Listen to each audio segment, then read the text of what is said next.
half hour since we started this call. We haven't Oh, so if you're just now listening, hi, hello. Well, actually, yeah, you are going to just now be listening because not a single thing has been recorded up to this point. But hi, I'm Brad. That's Blue. We're BnB Anime. We got the giggles.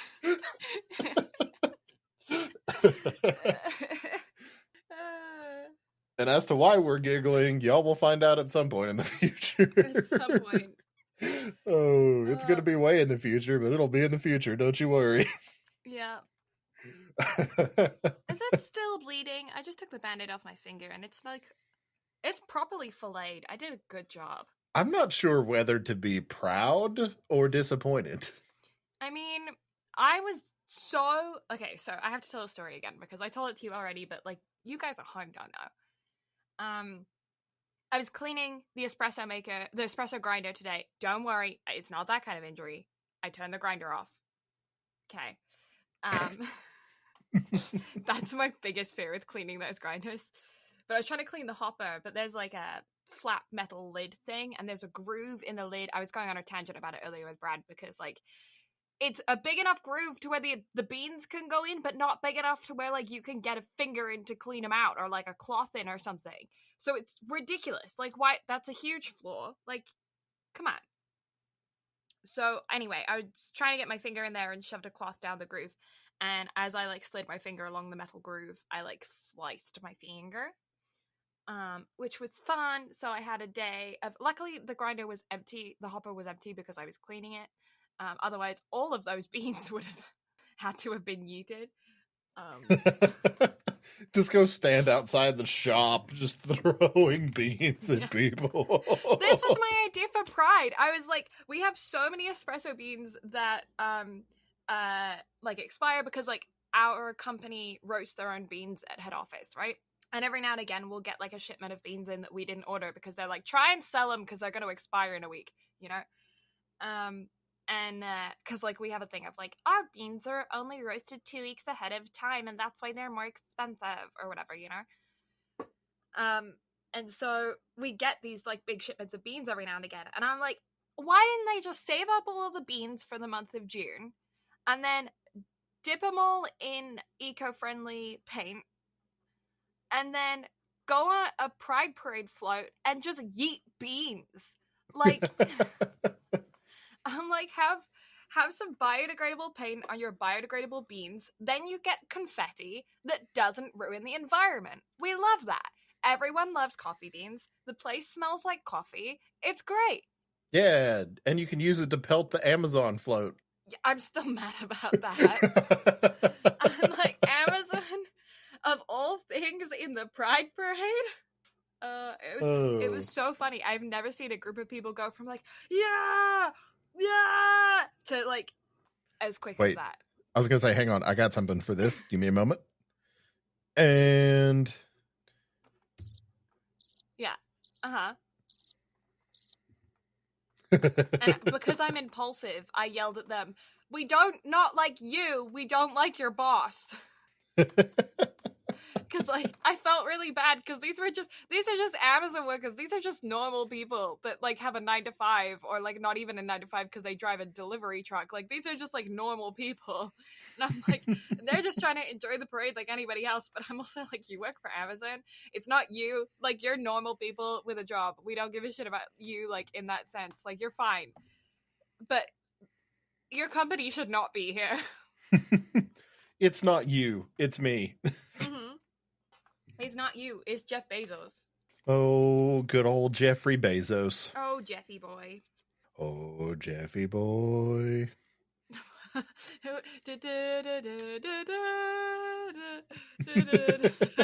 song is that? Why did you sing it like that? I don't know. Is that a Christmas carol? No. I don't think I was going for a Christmas carol. Oh God, what now? Now I'm trying to think of which fucking Christmas carol you were just going off on. Hang on, was it Silent Night? stars are brightly shining, and so think, and Jesus was born. Whichever one. Yeah, I think it's Silent Night, but I'm not certain. I think maybe. Hang on. You're the religious one. That's what I was gonna say. I've got Christmas music on my phone somewhere. Just give me a moment. There's not like Yule music isn't like put on Spotify. Also, who uses Spotify? People who don't have Apple phones. People who don't have Apple phones. I mean, look, okay, I've had an iPhone for an incredibly long time, and I started using Spotify even whenever I got my iPhone, but then I was like, you know what? Apple Music's just so much better because it integrates everything. Yeah, I had iTunes back in the day. Oh, you an iPod person? I had an iPod Nano, but that I also had the iPod. Is it the Shuffle with the circular dial thing that you would like? Whichever the big one was with the screen before they had screens, you know? Like I had that one. I was cool. The one with the dial with the screen. Oh, so you had the chunky boy. I had the chunky boy. It had storage. I tell you, it had like 64 gigs. That was a lot back in the day, too. It was, I know, I was the envy of all of my friends in high school. I had a 64 gig iPod, whichever the one it was. You had all of the music. I did. I got it off eBay for $50. Hey, there you go. Was it a slightly sketch deal? Yeah. Did it work out in the end? Yeah. Look, sometimes, okay, you might get something on eBay and you're like, this is probably a scam. And then you actually get scammed. But other times it's like, hey, I got a really good deal and totally not scammed. That was that time. I got a really good deal. Actually, touch wood. Where's wood? There's wood. No, that's not wood. That's wood. I don't have to go very far for wood. Wait, what? Are you being... No, my desk is made of wood. Oh. Dude.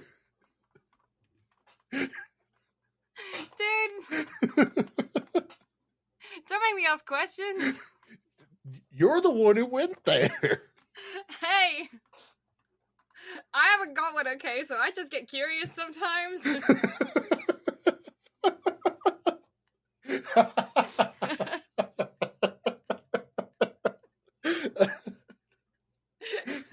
You know what they say about curiosity. It kills the cat, but you know what they say? Satisfaction brought it back.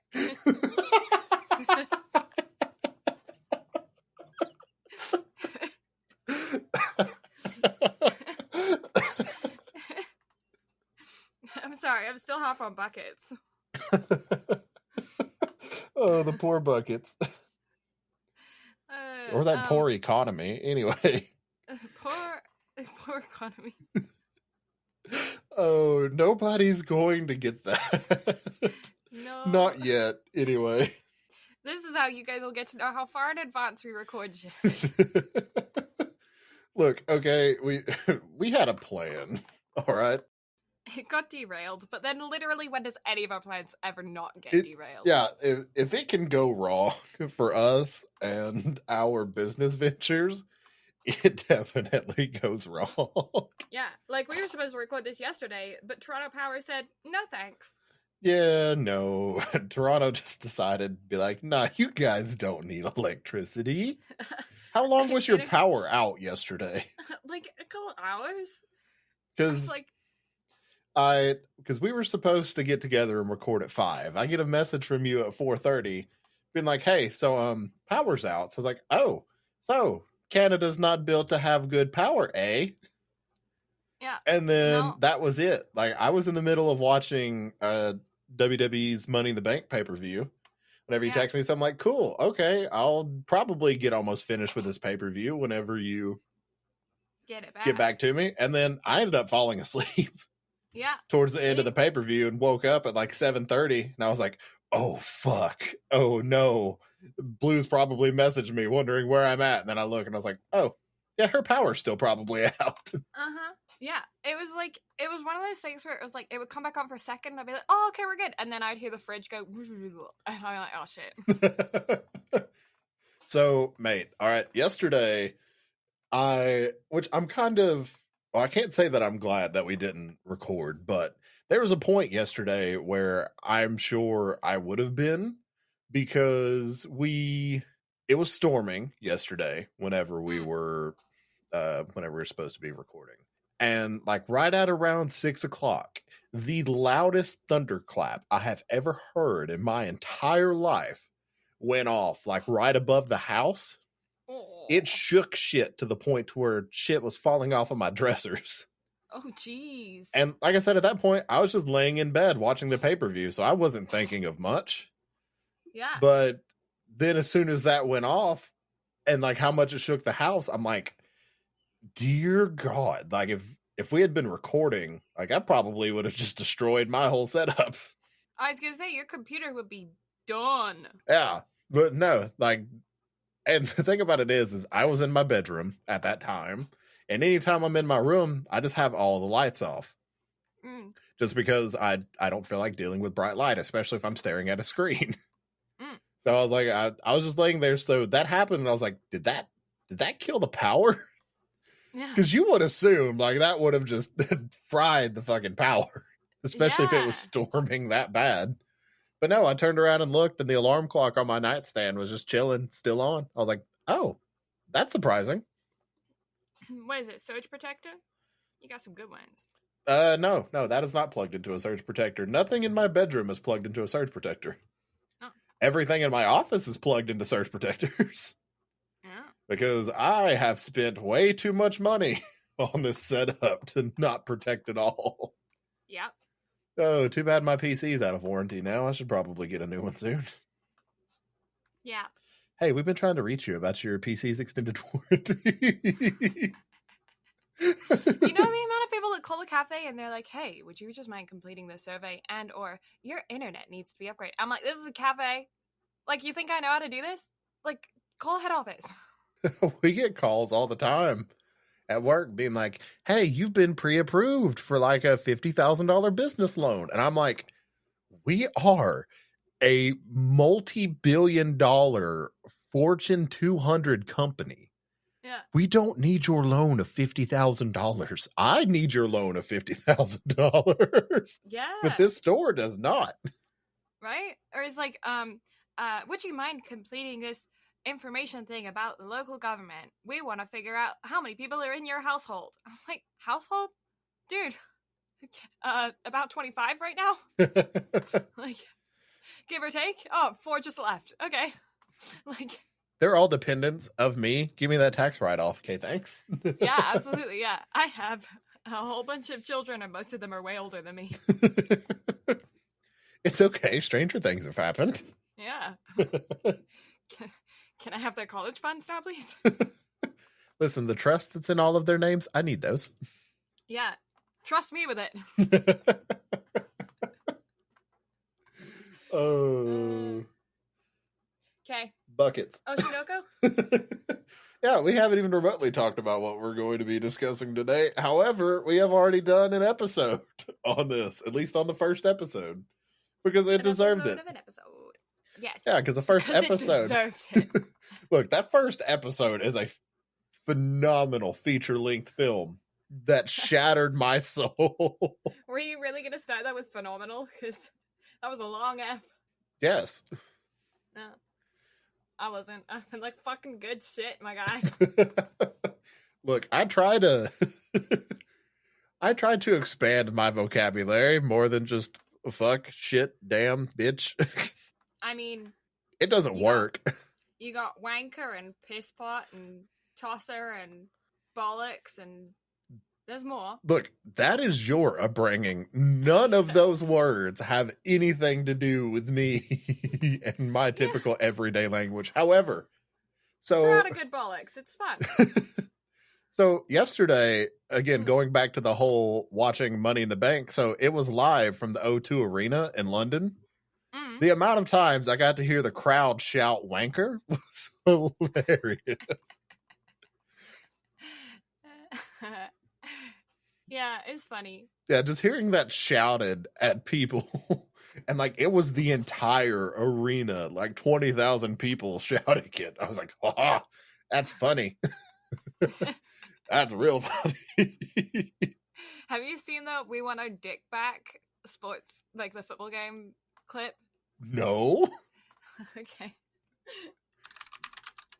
Just give me a second. All right, I'm about to be enlightened, I suppose.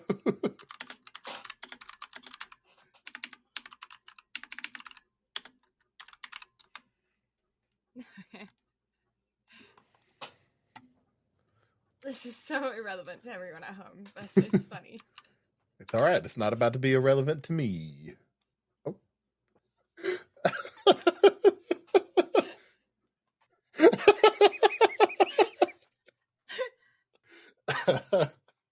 Oh my goodness. Also, British crowds are the best.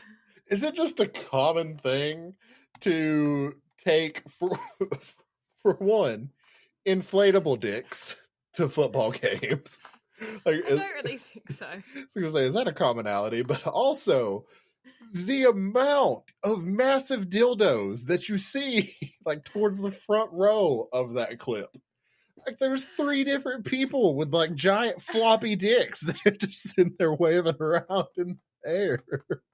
Like, what the fuck? I think that was one group that thought it would be funny to bring them all, and then we just, when we find something that tickles, we'll share it with everyone. And, oh yeah, and everybody was definitely passing around the giant inflatable dick.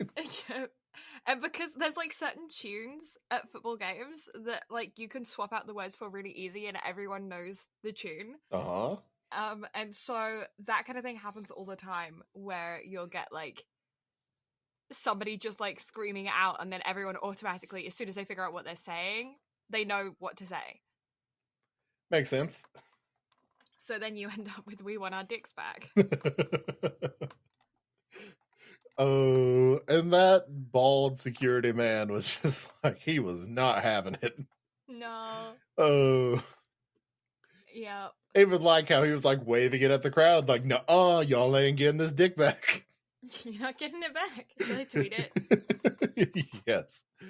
Go right on it. People are going to be so confused. Okay, guys, if you're curious about the video that we've been talking about, it's on the Twitter. Oh, I thought you were just going to put on the Twitter, "We want our dick back." Oh, no, I'm going to tweet the video and caption it, "We want our dick back." Perfect. We want our dick back. Tweet. There you go. That's great. That's our quote from this episode, is just, "We want our dick back." Well, we've already been talking about dicks. I have a button for that. We've already been talking about dicks. Because it happens so frequently. Oh, it is, at this point, not uncommon for this to derail to that at any point. Ugh, every time I hear derail, I keep thinking about that frickin' Colleen Ballinger video. What? Do you know about this? No. Okay, I'm going to expose you to a whole world of the internet for a second. We'll get to Oshinoko, guys, but before I do that, I have to talk about YouTube drama. It's not even drama at this point. It's like, some of it's questionably illegal. Oh. So, did you ever hear of Miranda Sings? Like the red lipstick-wearing crazy lady character from like early 2010s on YouTube? Yes. Okay. So the lady who plays her has just been cancelled on YouTube because of being super inappropriate to fans through DMs, and also with like her young audience on her stage for her live shows and stuff like that. Like it's a whole thing. Anyway, so the past few weeks has been like a load of exposing her for all of the bad stuff that she's done. And I'm like talking like she's been on the internet for 15 years, and like the vast majority of that career, this has been going on behind the scenes. So like it's a pretty big deal. But the main young bloke who has been affected by it had pretty much just said, if you give me a public or a private apology, I'm just gonna stop talking about this. Like, that's all I want. He's like 20 now, but throughout the vast majority of this, he was like 13 upwards, right? So like it's like a whole big thing. Anyway, she posts a response video that's her playing the ukulele and singing a song about the toxic gossip train. What? I'm not kidding. And it has been my entire TikTok feed, my entire YouTube feed has just been, the toxic gossip train shit. It's insane. I am baffled, confused, confuzzled. Like, befuzzled is accurate, because it's some of the most serious YouTube allegations that have happened. But her response was a ukulele song non-apology. The fuck is wrong with people? I don't know. But anyway, that it's freaking catchy is the worst part. And so someone with an ADHD brain, when they watch it, it's stuck in my head. It's there. Good job. Yeah, so I've been going on TikTok and listening to the variations of it and being like, get one of the other variations of it stuck in my head, because I do not want her song stuck in my head. That's been me with all the VBS songs this week. Yeah. I've been trying to cram as much J-pop into my brain to try to expunge that from my memories. Get rid of it. Are you looking it up? No, I am not. No. I thought you were going to send it to me. I can send it to you. No, what you heard me typing earlier is me re-changing the title of this from Untitled Recording to Oshinoko. Okay.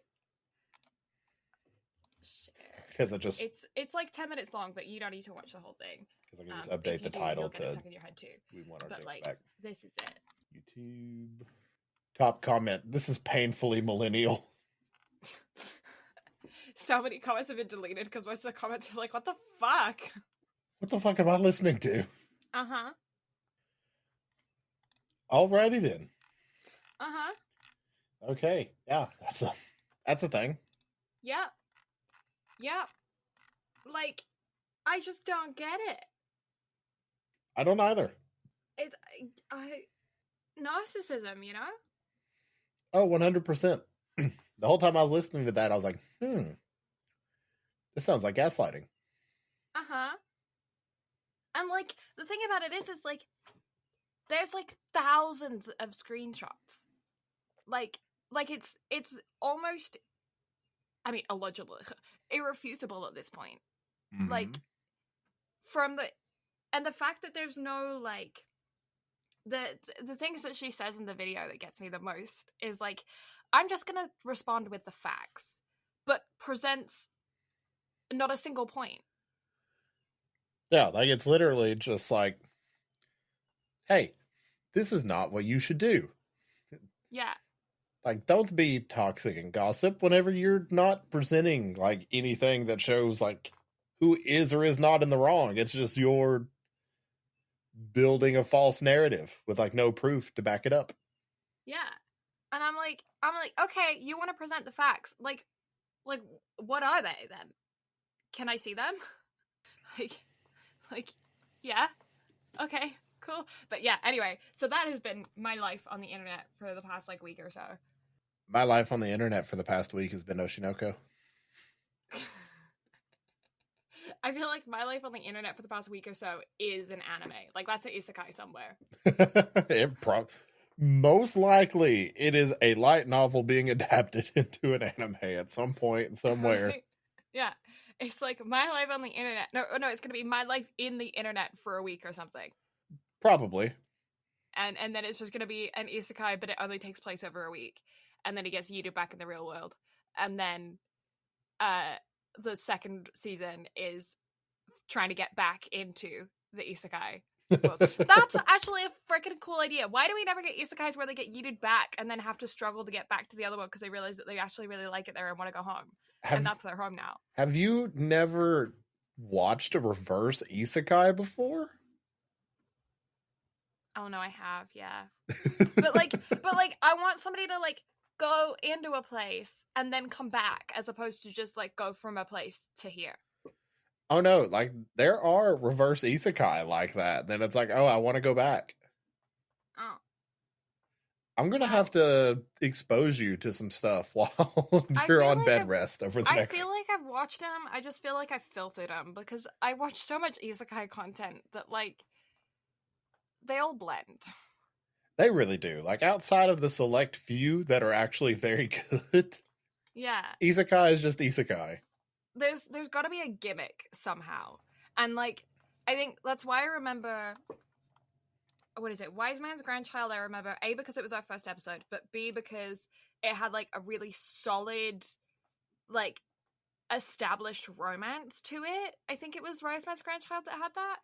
I mean, it did kind of have that, like, but that was, somewhat like, solid unusual, romance because most of the time it's just, like, hinted romance. But that one, I think it was that one. Or was it another one? Maybe I'm blending two together. See, this is a thing. Well, I mean, so it did have a, like, long-standing romance, even though it, it had its harem elements, because of course it did, because it's a... Yeah. What's the word I'm trying to think of? It's a... words are hard. Oh, well, it'll come back to me later. But yeah. And then you've got ReZero, which actually has like a fully established romance in its own right. It took a while to get there, but once it got there, it's there until you kiss, and then you think you're pregnant. But that's an entirely different situation there. But I think that's the difference with Wise Man's Grandchild, though, is that like I feel like it started within like episode 1 or 2 where they were like, no, I am actually in love with you, and they were like a couple, like they were a thing throughout the season, which is why I think it stands out. Mm-hmm. And then ReZero obviously stands out because it's so dark and just stressful. And then the only other one that like stands out would be frickin' I just had it in my brain and now it's gone. Megumin and Konosuba? Yes, Konosuba, thank you. Because it's dumb. I love dumb. It that it's dumb. we were actually talking about that in Discord. Maybe it was last night whenever I was having that conversation about just how ridiculous shows like Konosuba and Mashle are, but they're also great because their humor is just so like perfectly grounded in a lot of ways. Yeah. So it's great. It's all fun. Season 3 has officially been announced, by the way. Yeah, I saw the thingy. Those are the 3 that stand out. Like, I do think of the slime one, like that time I got reincarnated as a slime or whatever. Like, I think about that, and I think about Goblin Slayer. Goblin Slayer, is that the one? Well, I mean, so you've got Goblin Slayer, which I haven't seen, but I've heard about that first episode. yeah, which is why I remember it as well, because of I watched it and I had it on in the background, so I didn't pay attention throughout the first episode, and afterwards saw the controversy around it, and I was like, that didn't happen, and then went back and rewatched it and was like, oh, it did happen, I just was ADHDing. And so apparently the thing about it is, though, is like once you get past that bit in the first episode, apparently the show's amazing. The season's, it's actually pretty good, but like the first episode is just so like extra. Yeah. Which, I mean, it's one of those things to where like I know the controversy that surrounds it. I still feel like I should watch it just because of how hype everybody gets over it. I would be interested to hear your opinion because, like, I don't know. The thing about it is that, okay, so for those who don't know about the controversy, it's, like, big trigger warning in the first episode. And the controversy around it was basically, is that fucking necessary? Like, was that needed? It wasn't needed to prove a point for the story or whatever. You just included it for like shock factor or whatever. Yeah. And like, I totally get that perspective, but like, this shit also happens and we can't shy away from it in media. Do you know what I mean? Like, absolutely. Sometimes you have to make yourself uncomfortable to be aware of the fact that sometimes shit like that happens. Mm-hmm. And like, I don't know if that's just a person, because like I watch crime documentaries and shit, and so like I'm constantly exposing myself to the worst side of humanity. And like, people watch anime for escapism, so like it's not necessary. But like, also like, people carry pepper spray on them for a fucking reason. Like, yeah. Oh, 100%. You know? Yeah. I don't know. Like, there's 2 sides to it, and I would be interested to hear your argument, because I do agree that you shouldn't like make it entertainment in a way, like that, like desensitizing, and like it's just so complicated, and there's so many layers to the argument of like each side that I get both sides of it, and like for it to just be like, but it's an isekai anime, like does it need to be include all of that shit, and that's really trigger heavy and all of that, but like also like it is a conversation starter in the same breath, you know what I mean? Yeah, 100%. I don't know. Complicated feelings. Complicated feelings over complicated subjects. Mm-hmm. That you haven't seen, so I don't really feel like I mean, it's one of those things to where I can't, like, I know what happens, but I can't give an informed decision on it because I haven't seen it. Fuck off outside. I'm trying to be important. But yeah, I can't make an informed statement, so therefore I am going to withhold until I sit down and watch it eventually. Yeah, maybe. I also haven't seen it in years, so maybe I'm remembering it wrong. So I'm going to preface it with that of like, I didn't really watch it the first time, and the second time I went to it specifically to like double check that I hadn't fucked up with my own brain and didn't watch like the entire thing, so just like clipped through it. So I also haven't seen it properly all the way through because that's triggering. But like yeah, so it's I will withhold comment until I eventually watch it, but I will watch it just so I can actually weigh in on the conversation at some point. Yes. Yeah. Also, don't watch it if you're triggered. Yeah, just general trigger warning to where if you don't. Just don't. And speaking of trigger warnings. Should we try this again? Oshi episode 2 onwards. Yeah, I mean, we can also give like a general bit of episode 1 too, just because I feel like we got to talk about it again. Yeah. Because this show deserves to be talked about. This show deserves the world. Akasaka deserves the moon. Give them whatever they want. Yeah. Just brilliant writer. It's the writer of Kaguya-sama. Like, what do you expect? It's brilliant. Yeah, so the manga was written by Akasaka. It currently has 11 volumes and counting. Anime was directed by Daisuke Hiromaki. It was done by Studio Dogakobo. You can watch it on High Dive, and exclusively High Dive. Season 2 has already been confirmed, and it has been confirmed to be a High Dive exclusive. And it currently has 11 episodes. Technically 12, but episode 6.5 is a recap, and episode 1 is the length of a film. Yeah. It scored a 4.52 out of 5 on Anime Planet, or a 9.04 out of 10. It scored a 8.992 out of 10 on my anime list, and I forgot to do an average, but it's an average of about 8.97. Use your fingers. Use your fingers. Count it out. Screw you.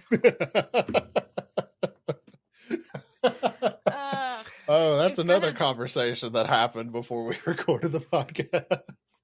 It is. I can't use one of my fingers anyway. It's bleeding.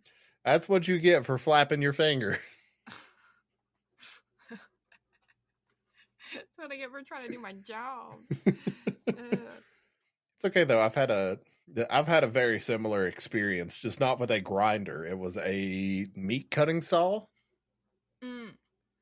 Yeah, that was that was one of the most horrifying experiences I've ever had. Having to stick your hand into any kind of kitchen machinery is fucking terrifying. And, it's one of those things to where, as someone who has, been a butcher or worked in a, butchering type department, like we have nothing to do with the actual, animals themselves. It's just, whenever the meat comes to the store, we have to, cut them and doing all that type of stuff to, make the meat presentable. Yeah. And so, especially whenever customers want things, cut to order, especially whenever there's, big meat sales. So you got to, customer buys a whole loin because it's on sale, and then you got to cut it for them because they can't do it themselves because they are too lazy to do it and all that other shit. So yeah, you take it back into the area and, you just start cutting away. And, you try to be mindful because it's very, very sharp rotating object. But occasionally you run into issues. Like whenever you're working in a butcher shop and you're cutting meat, the big saw that cuts the meat, you have two different sets of saw blades. You have one that is designed for just meat, and then you have one that is designed for meat and bone.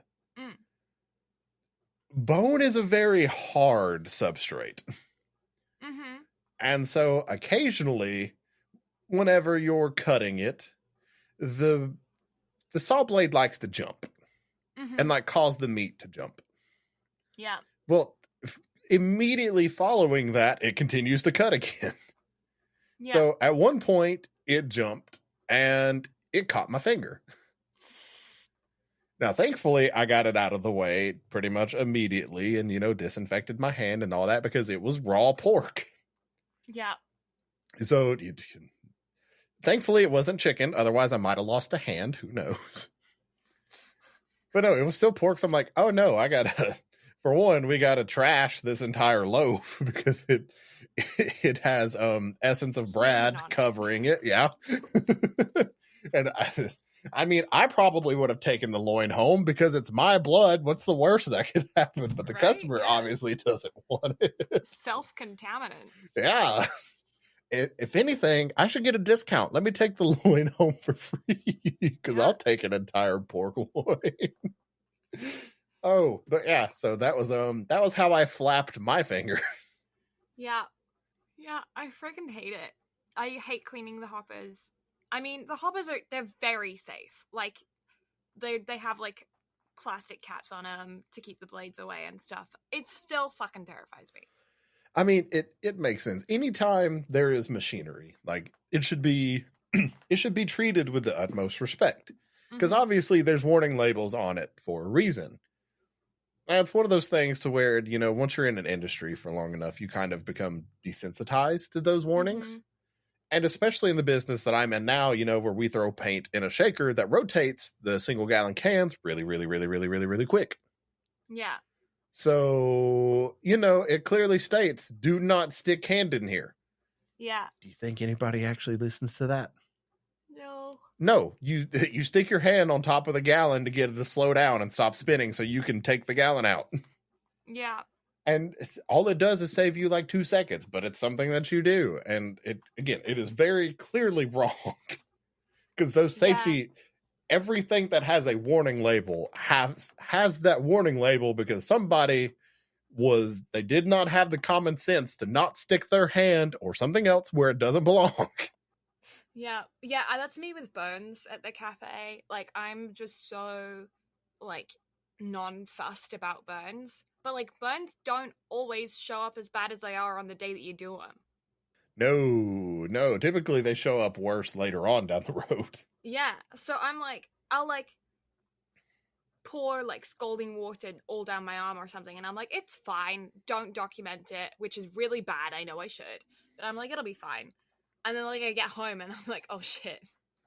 And then I have to take a picture of it and text my boss and be like, I burnt myself today. I mean, it was like the time that I got 2nd-degree burns on my chin. I didn't realize it until the next day. Yeah. Which, on that note, do not eat pizza straight out of the oven. No, cheese is hot.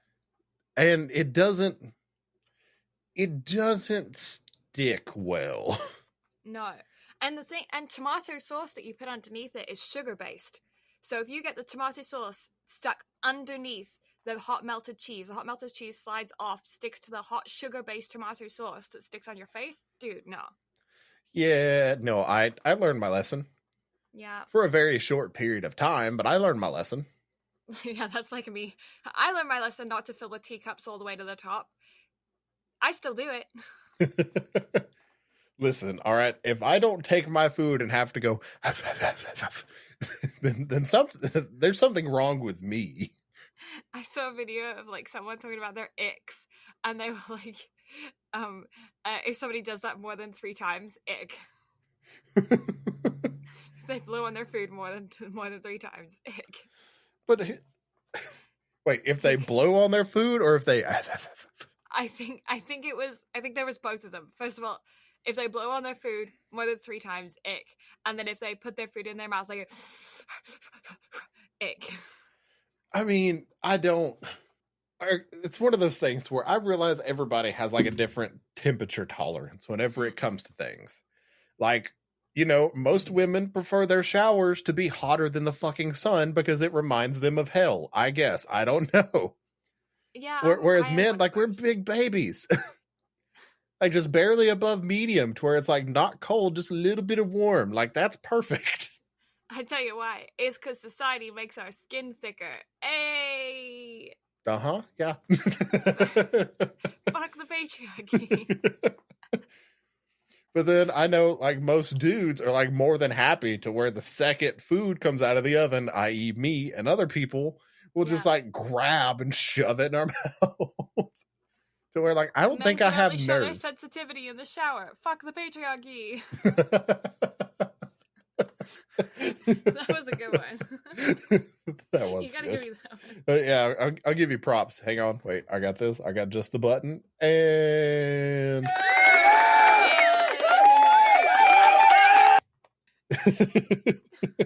Fuck the patriarchy. Fuck the patriarchy. The tagline of today's episode. One of the taglines of today's episode. Too many dicks. We want our dick back. We want our dick back to fuck the patriarchy. Hey patriarchy, Hey patriarchy. You see this giant inflatable dick? Oh, that's a bit I never thought I was going to go down. Mask you some. Patriarchy loves a dildo. Gotta love that. They probably do. It's why they walk around like they've got a stick shoved so far up their ass. It's because it's a giant dildo. It's because they're kinky sons of bitches. Oh. What were we talking about? Wait, what? What a giggle. I enjoy a good giggle, especially giggles over buckets.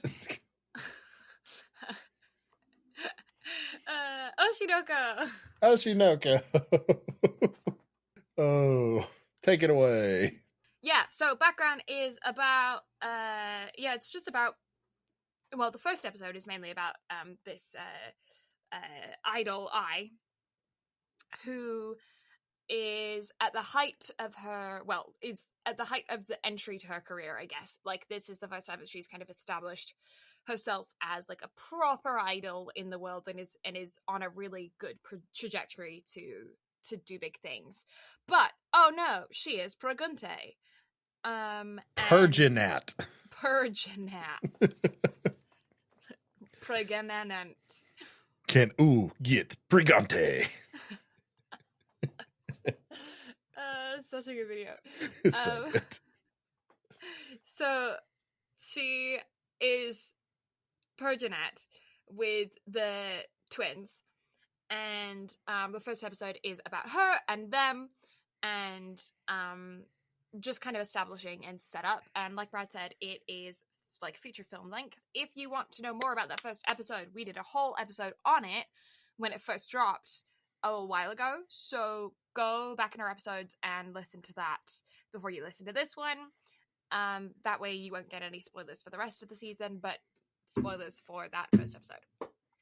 Yeah. Yeah. From there, though, and the main part that we're going to be discussing today is Aqua and Ruby, the twins, now have grown up into high school level and are trying to navigate the world after having been basically isekai'd into their current baby forms, because they were a doctor-patient duo from Ai's previous life when she was in that same hospital, pregnant with the fetuses who were then embedded with those souls later on. Anyway, like, that's a whole thing. So now these twins are grown up to high school level, and they're in an entertainment high school and are trying to navigate the world of Ruby wanting to become an idol and Aqua not really wanting to be famous of any sort at all, but he wants to be in the entertainment industry because he's trying to find out more information about I and about who their father is. And so he can only do that by digging around in the entertainment industry. So therefore, he's trying to get into the entertainment industry to do that. Then shenanigans come from that, and there's also hints of romance, coming of age situations. It does have this underlying dark theme to it from the intensity of the first episode that does progress throughout. There are lots of trigger warnings specifically around self-harm throughout the rest of this season, and just big mental health trigger warning. Yes. Yeah. And lots, yeah, and then it's just like them trying to navigate the entertainment industry, how ruthless it is, trying to make friends. And also there is this level of like trying to hold on to their previous identity, but also becoming very comfortable with who they are after having lived in these bodies for the past like 16 years, right? So yeah, that's it for background. Spoiler chicken hats. Check them on.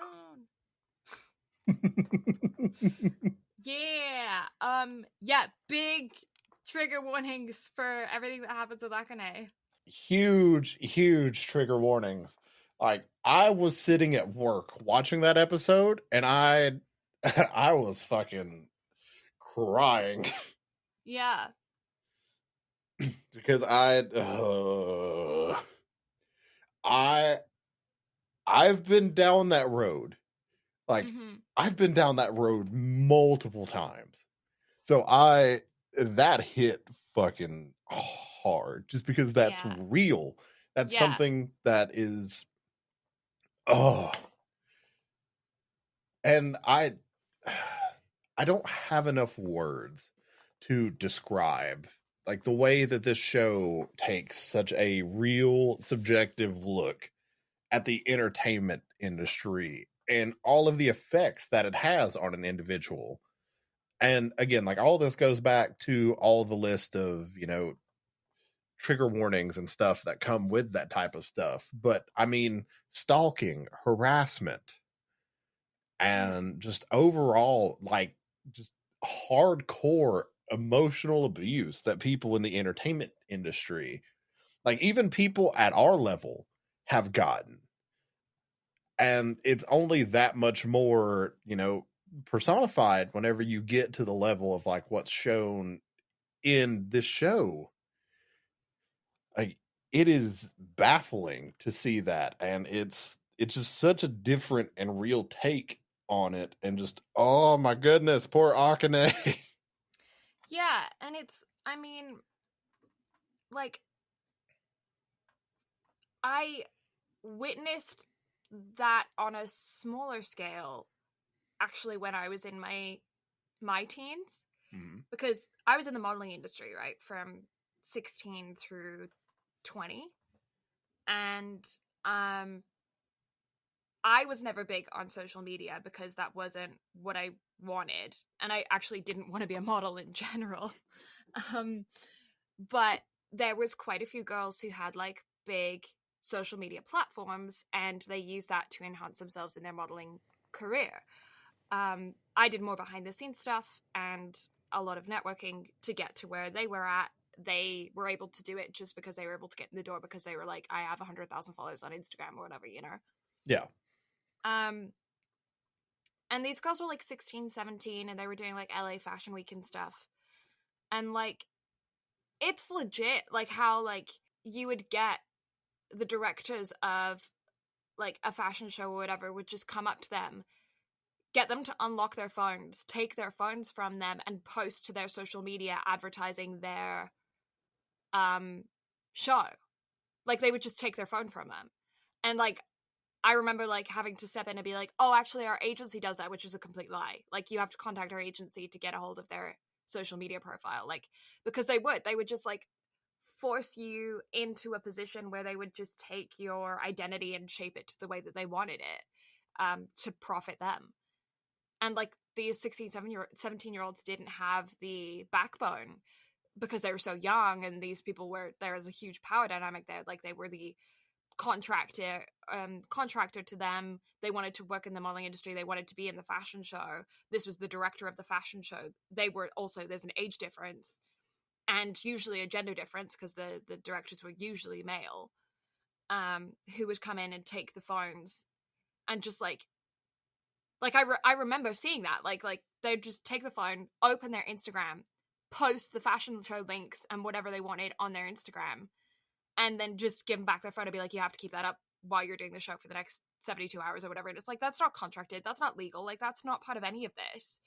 You just bullied your way across to them and put yourself, like, changed their public, like, you just exposed their location.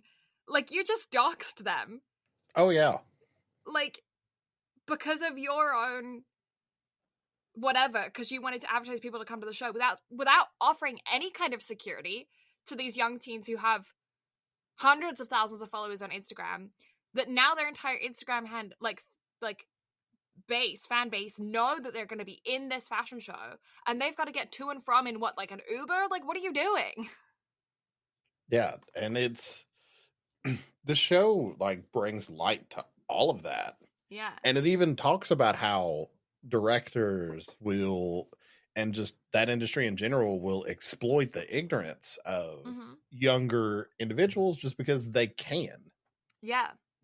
And that's kind of what pushed Akane into that point of what you were describing and what you've experienced, of feeling so isolated and used and just gross and feeling so bad about herself. And it's like, she didn't put herself in that situation. The adults in her life put her in that situation, and they're benefiting from it.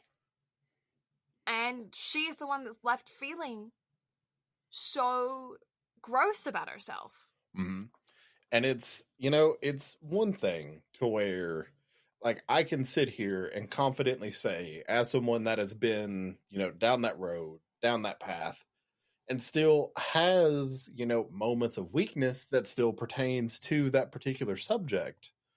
Like, I can sit here and comfortably say, like, nobody should ever be put in that position. Yeah. No one should have to feel alone or degraded or anything like that, to that point of, like, I'm much better gone than being here. Yeah. And it's just one of those things to where, like, if you, not to sit here and, get, like, as real and deep on this as, we are, but it's kind of one of those things where whenever you talk about a show like this, it's kind of necessary, especially, having the history that I have. Like, there are resources there to help. Like, there are hotlines you can call. Like, I will be more than happy to, hunt down, all the hotlines and prevention hotlines I can find to put in the description of this episode, just because I feel like it needs to be there. Yeah. For anybody that, has been down a similar path that, Akane was, shown in the show, and that I've been down. Like, I can sit here and comfortably say, if you're dealing with this, you matter. Like, regardless of whether or not you see that self-worth in yourself, you matter. You are loved. There are people there that can help you. Like, don't ever feel like you're in this alone, because there's somebody there that can help you. Like, I can 100% sit and reflect on my decisions that I've been down, and I can 100% say that I regret having made the decisions that I've made in the past. And regardless of whether or not, like, I get back to those points at any particular point in time, like, I realize, like, what I was going through and what that would have done to those around me. And I'm thankful that I'm here. I'm thankful that I have the things around me. And there are people that can help with whatever you're feeling. I am now rambling at this point because I was not prepared to go into this conversation. But just know there are people there that can help, because it's, again, nobody should ever be pushed to that point, regardless of what business you're in, industry, like, nobody should ever have to feel like that is an okay option to get out of anything. Basically, moral of the story from, that we have had across this podcast, across many, many episodes, don't be a dick. Yeah. Yeah. Like, I don't know. I think a big thing I want to stress is you're not as alone as you think you are. I think we all get a little bit stuck in our heads and we think,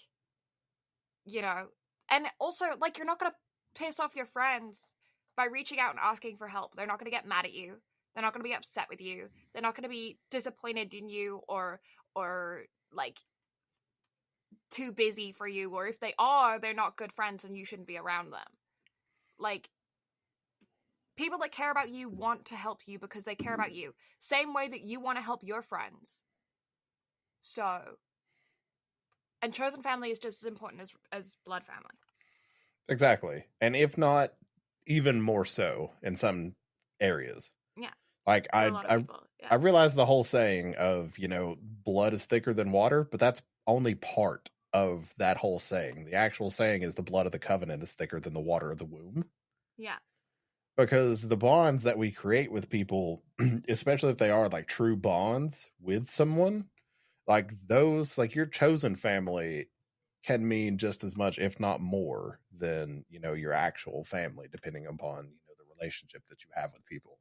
Yeah. And I know for myself, I'm a lot closer to the friends that I've made than a lot of my family. So I can speak from that personally. Yeah. So yeah, if you ever need somebody, there's somebody there for you. We promise. Yep. And also, hotlines in your area, just Google them. Yeah. You can Google them. Well, I mean, I say it's easy to do, sometimes not easy to actually do it, but please try.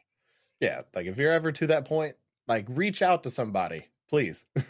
Yeah, and that's our tangent on that. Yeah. So, outside of that, the show's amazing. Arima. Arima is,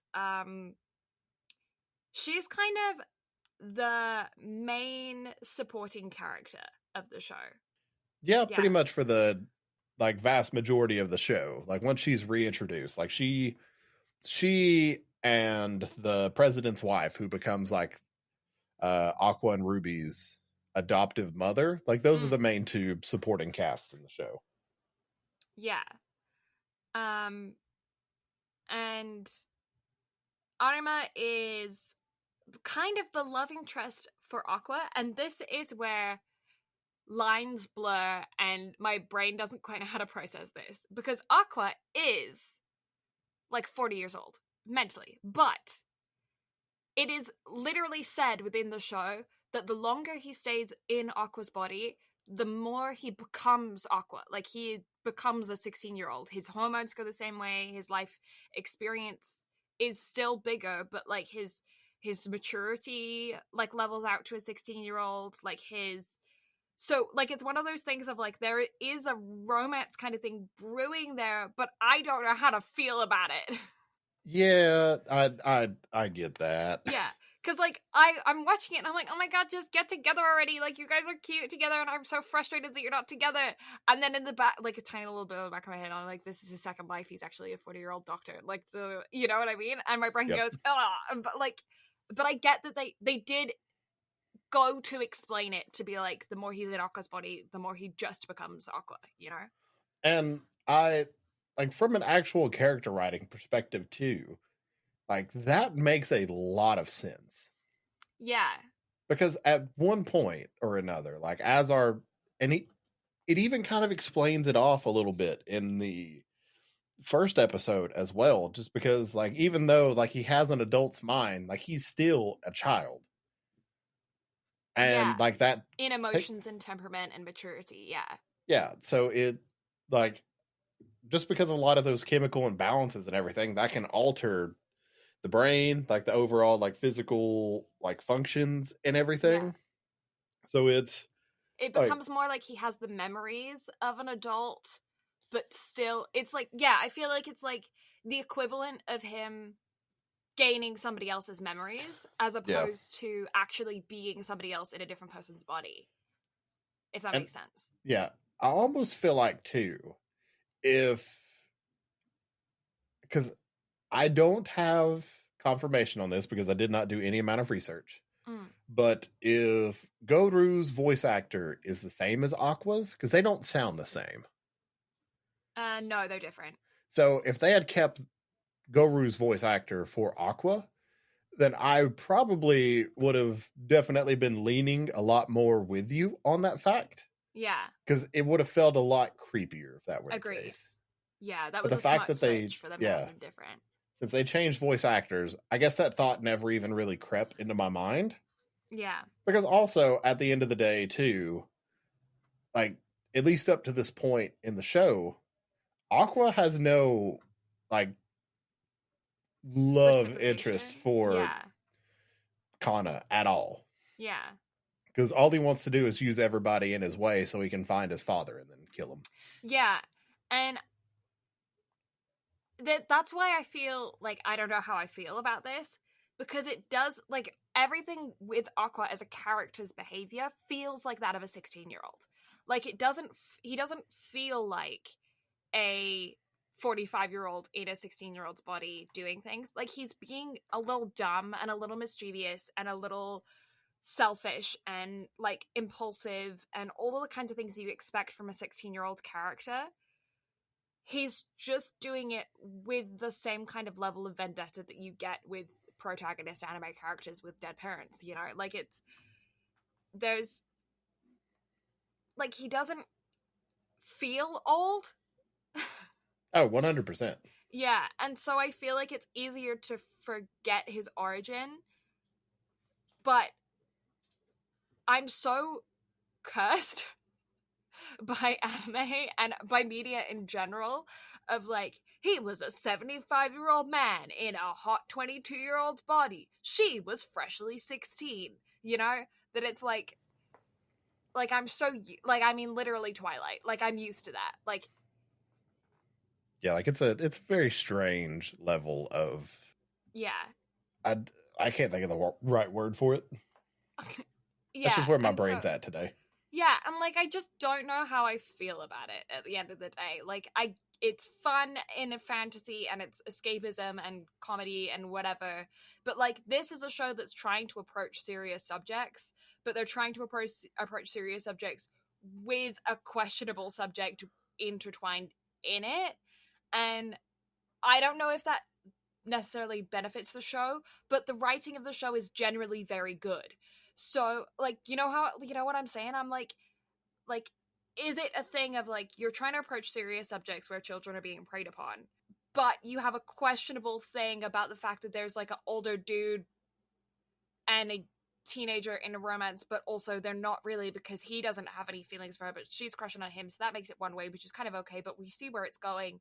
Do you know what I mean? Like, it's more than I want to think about when I'm watching a show like this. Oh, 100%. Like, I 100% understand where you're coming from. Yeah, and I just don't know how to feel about it. Yeah. Oh, no, I 100% get it. Yeah. Also, part of me, and this is going to sound really, really, like, I may end up cutting this whole bit out just because I don't want to sound like I'm coming across incorrectly on this. Mm-hmm. But I wonder if it's a cultural difference as well. In that, like, for us, we see, or, like, the age of consent in our countries is 18. Yeah. Whereas in Japan, it's 16. So by all rights of, you know, for the intents and purposes of this story, like, it's okay. Yeah. For us, it's not because of the cultural difference. And I mean, even for me personally, like, a 35-year-old and an 18-year-old, I look at that and I'm like, that's not okay. Yeah. Like, it's two consenting adults, but I'm still like, that's a little sketchy. Yeah. But I wonder if it's just the cultural difference being used in the medium. So therefore, to, you know, Americans or Europeans or however you want to look at it that have different age of consent laws, I wonder if that's kind of where that level of disconnect comes from. again, and I'm not trying to sit here and play devil's advocate by any means. Yeah. It's just, again, it seems more to common. Yes, and that's a common theme in anime too, and this isn't the first time we've had that conversation. Yeah. Or this conversation, rather. It's just kind of one of those things to where, like, I wonder if that's where the disconnect lies for us. Like, I don't know. Yeah, I mean, I think that's probably another reason why I get, like, so, like, I don't have solid feelings on this, and it's why I would be interested to hear other arguments on it, because I haven't made up my mind about how I feel. And so I probably will leave this bit in, because I feel like that didn't come across as antagonistic as I thought it might. No. Because, again, like, I don't want to sit here and play devil's advocate whenever it comes to these kinds of topics, because it's not, like, devil's advocate does not need to be played with this type of topic. Yeah. Like, because it's, like, it's just, I wonder if it simply just comes down to cultural differences and, like, your own personal beliefs on the subject. Yeah. Because you and I have very similar thoughts on the subject. Yeah. But considering this was not made with Americans in mind, this was made with a Japanese audience in mind, in, like, the young adult realm of things, because this is not a show that is meant for teenagers. Like, teenagers, especially if they're, considering a trip into the entertainment industry, like, this is a very good piece of media to get an idea of what's going on into it, but this isn't made for that type of audience. No.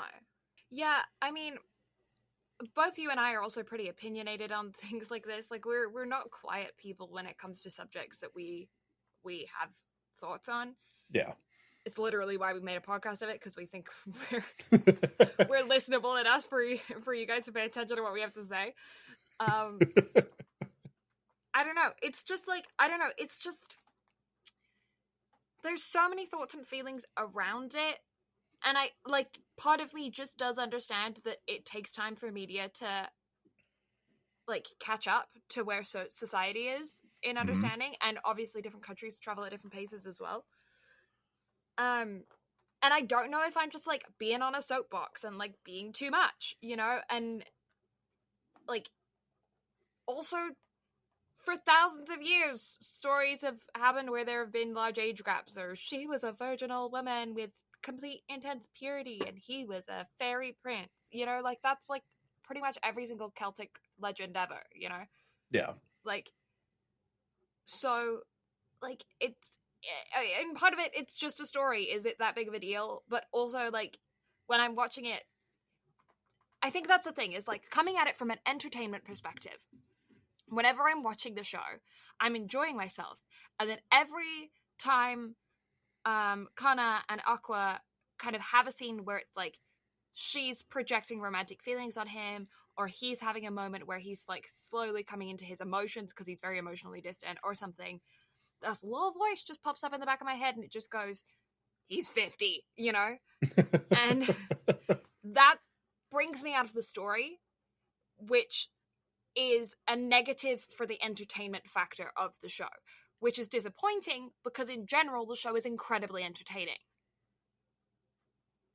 Right? I think that's probably the best way for me to put it, is, like, yeah, it knocks off a level of emotion within the show.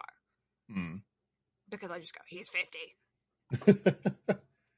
Yeah, it's just, again, like, I 100% understand where you're coming from.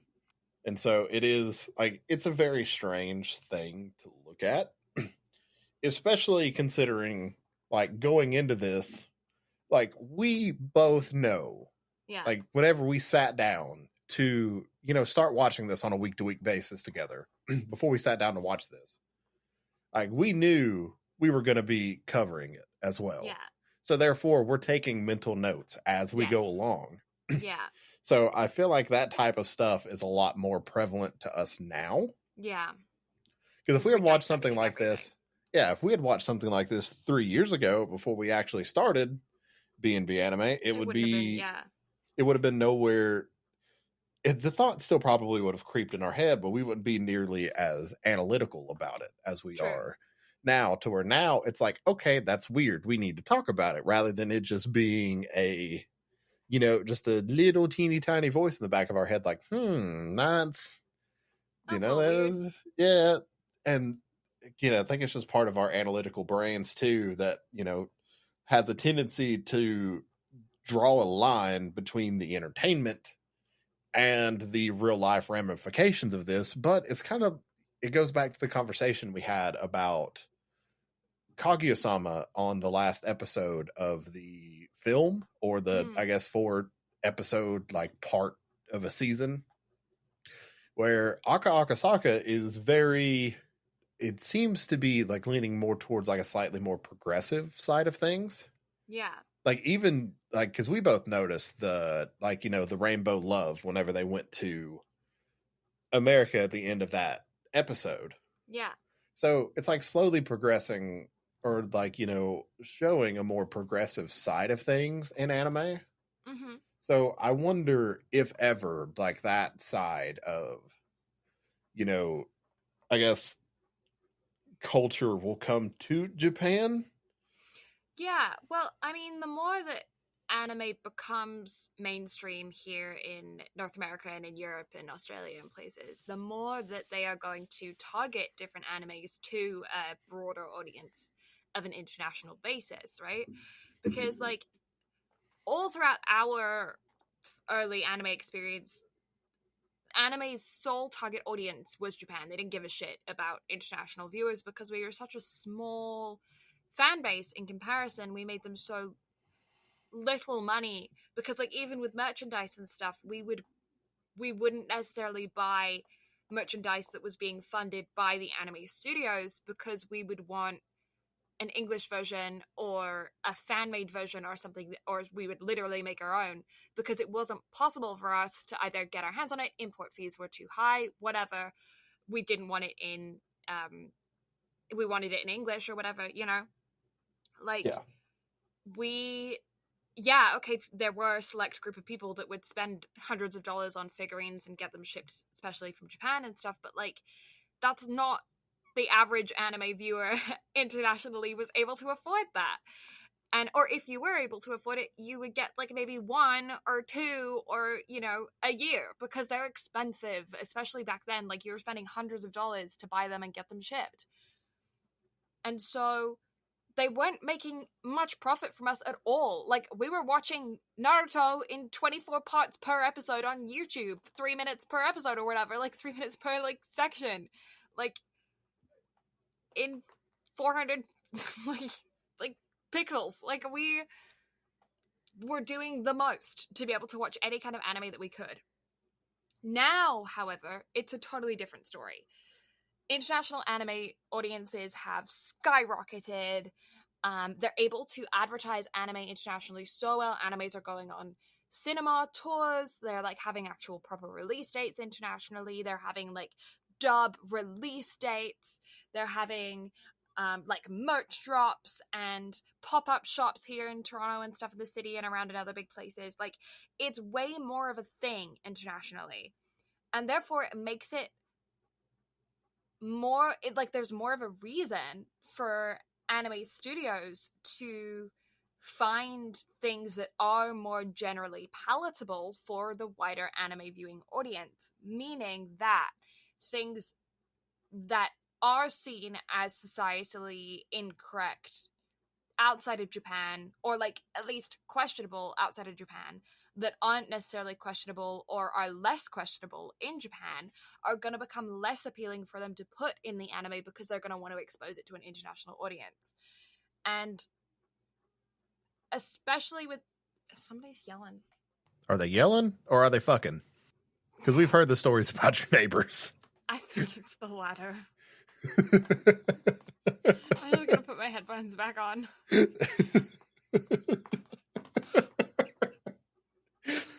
Yeah. I was a little too blunt with that. I'm sorry. You were joking, but I'm not. It's 5 p.m. Come on.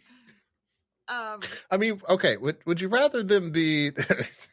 Would you rather them be shouting during the daytime or while you're trying to sleep? Let's sit here and be real for a minute. I mean, fair. But yeah, okay. I was like, I heard that and I was like, that sounds sus. Took off my headphone. You said it, and I'm like, yeah. I also like how that's just immediately where I go now, just because of our prior conversation.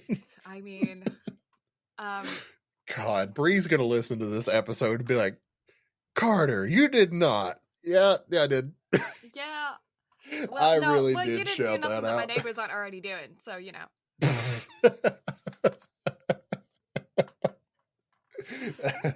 Also, it's payback for my dumb joke earlier. Honestly, I've corrupted you. I feel like you were way more Christian before you met me. You know, I feel like it's one of those things to where I feel like I don't think it's necessarily that. It's just you are the one individual that I am like truly myself with. Aww. Like I don't feel like I have to put on a mask whenever I talk to you. Like I can say whatever I want, do whatever I want, like just be me. Aww. Like I don't have to like put that on. Like even with Walker and Bree, like I still wear a mask with them to some degree, just because I mean they are much more of like the better goody two shoes Christians than I am. With them, I'll change that. But again, it's just one of those things to where like with you, like I can just be me. Like I don't have to sit here. You can joke about dicks. That's why I have a whole soundboard just for that. Just again, this is my favorite thing on my soundboard. We've already been talking about dicks. Actually, second, actually, a whole lot of dicks, and then now fucking. You gotta clip your own sound there. Have that for you. This is gonna be straight up. Are they yelling or are they fucking? Which I feel like is gonna get used. Probably. Ugh. But yeah, so point being, I think that the more anime is exposed to an international audience, the more that they're going to have to find palatable stuff, which also makes me a little concerned about how watered down anime may become, because I still want my dumb keijo animes. Like, I can be on my soapbox all day, every day, but sometimes tiggle bitties and jiggle physics are just fun. I don't think that's ever going to change. I better not. Because let's sit here and be real. Like, regardless of how you sit down and look at that type of stuff, that's always going to be around. Yeah. Just make them, like, of age, please. That's great. Yes. Like, that is the one thing. Like, make them 18. Like, we get it, Japan. Your age of consent is 16. But for us, that's not okay. Yeah. We see that, and we're like, ew, I should probably look away. But make them of age, and it's like, all right, tits. Yeah. Just put it. Why do they have to be in high school? Make them in college. Like, it's fine. Everybody goes to college. It's fun. Put them in college. Well, everybody goes to college. No, they don't. It took me so long to get here. But, like, high school dropout right here. Everybody goes to college. Dude, like, no, I don't even have my GED. I think you skipped a step, mate. I did. Because I'm in art school. Who needs science when you're in art school? People, you know what? That makes sense. How to do, like, science stuff. Also, do you so do you want me to spoil a surprise, or shall I keep it in my back pocket for your time spent on the shelf? Oh. I don't know. I bought a game, and during our Discord chats while you're on the shelf, I might subject you to it just for giggles. Okay. Do you want to know, or shall I keep it a secret, and then you're going to see it, and then you're going to hate your life? Keep it a secret. I want to hate my life. Okay, perfect. More than I already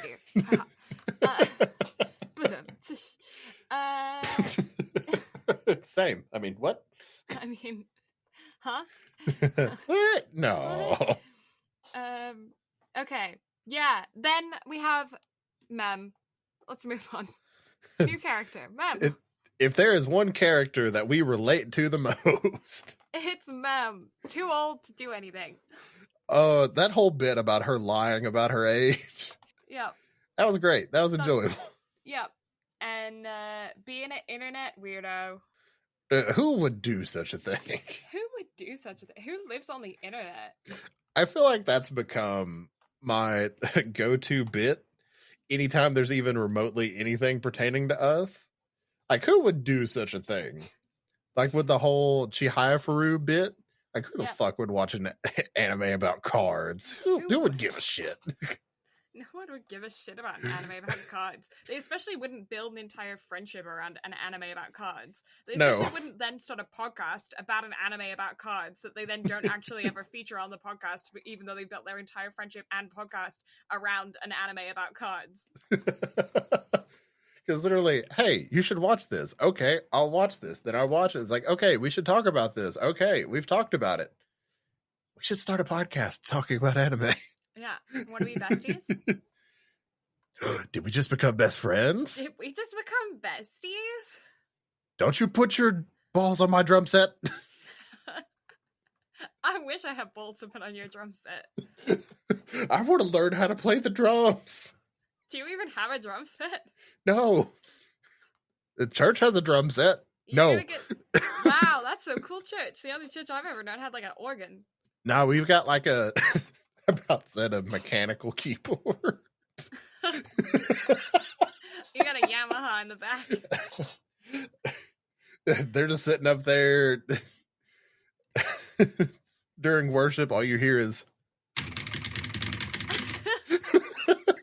it's actually just a typewriter. What do you play? I play the tambourine. What do you play? The typewriter. Ding. Hey, those dings are on beat. We're not even talking about the show anymore. We're so done today. We haven't done anything. It's been an hour and a half, and we spoke about Oshinoko for 5 minutes. We've given a character breakdown on a few of the characters, and that's it. We haven't even gotten to the meat and potatoes of the show and why it's so good. Ugh. God, the show's good. So good.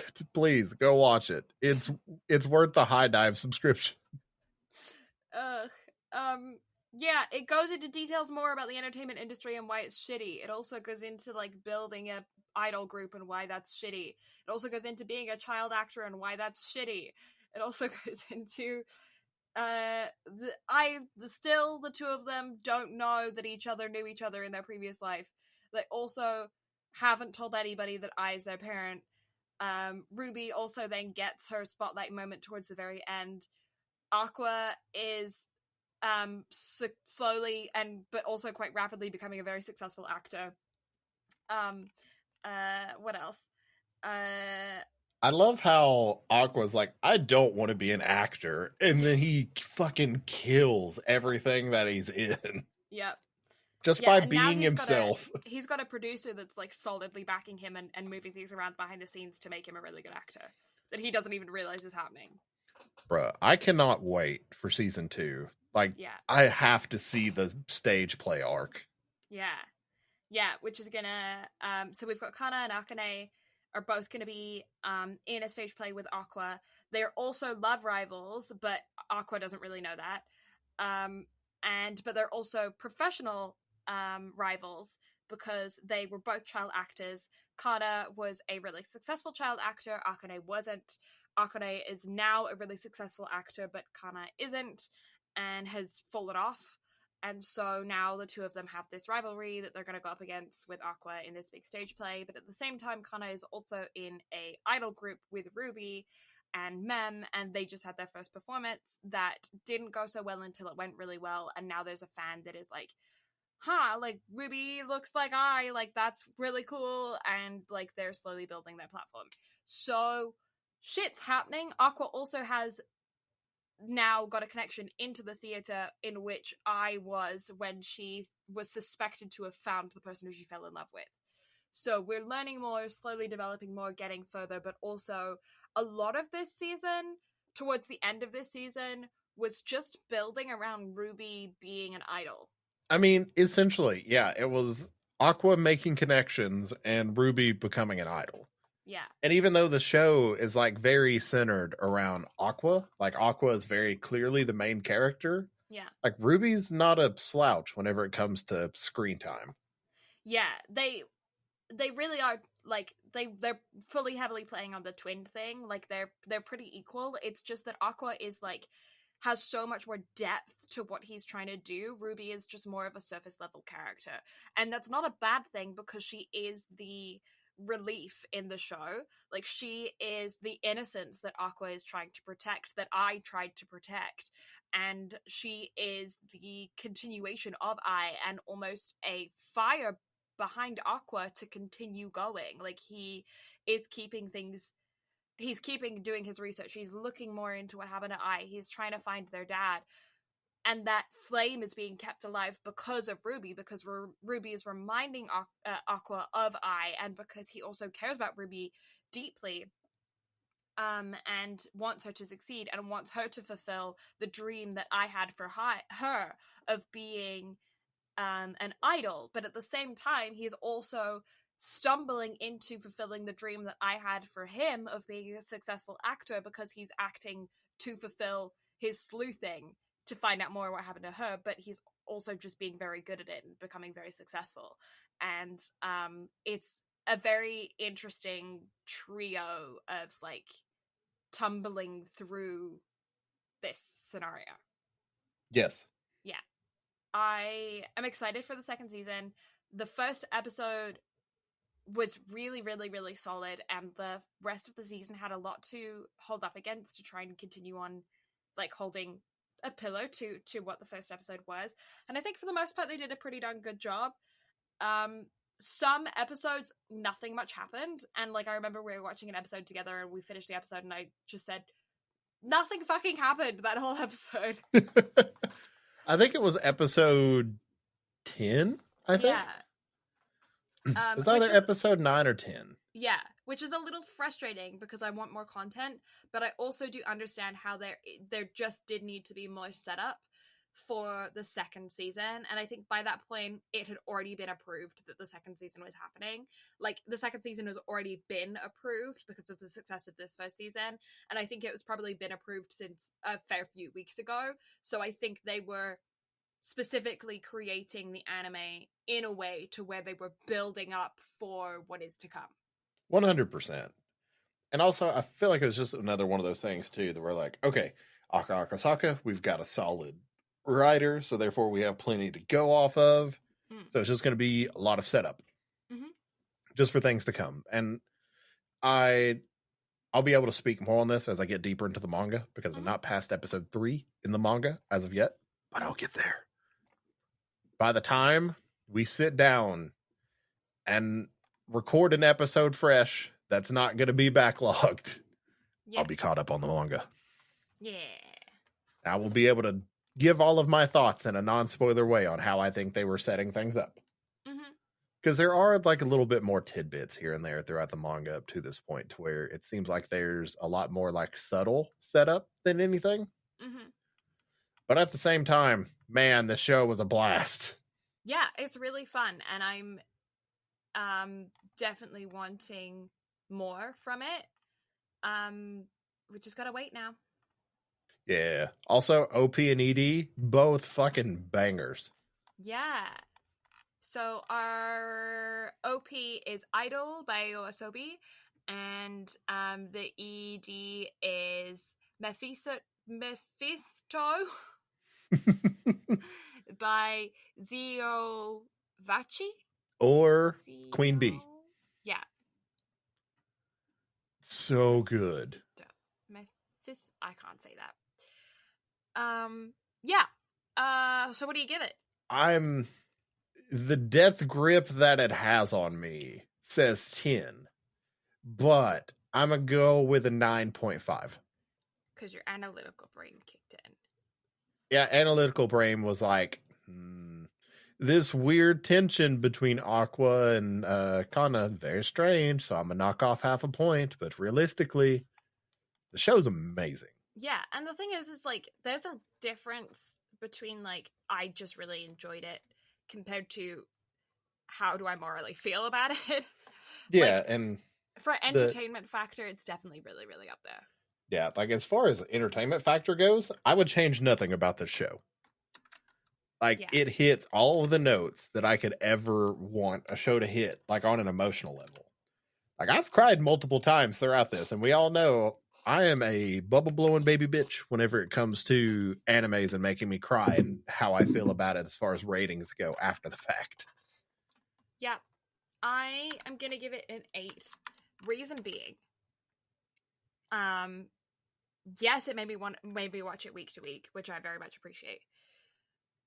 Sometimes I was infuriated at the fact that they didn't give me more throughout the episodes, and although I logically understand why they had to do that for setup for the second season, it still makes me pissed off. So I'm petty, and I'm deducting a point for it. Second of all, the emotion for me did break a little bit whenever I think about the weird age thing.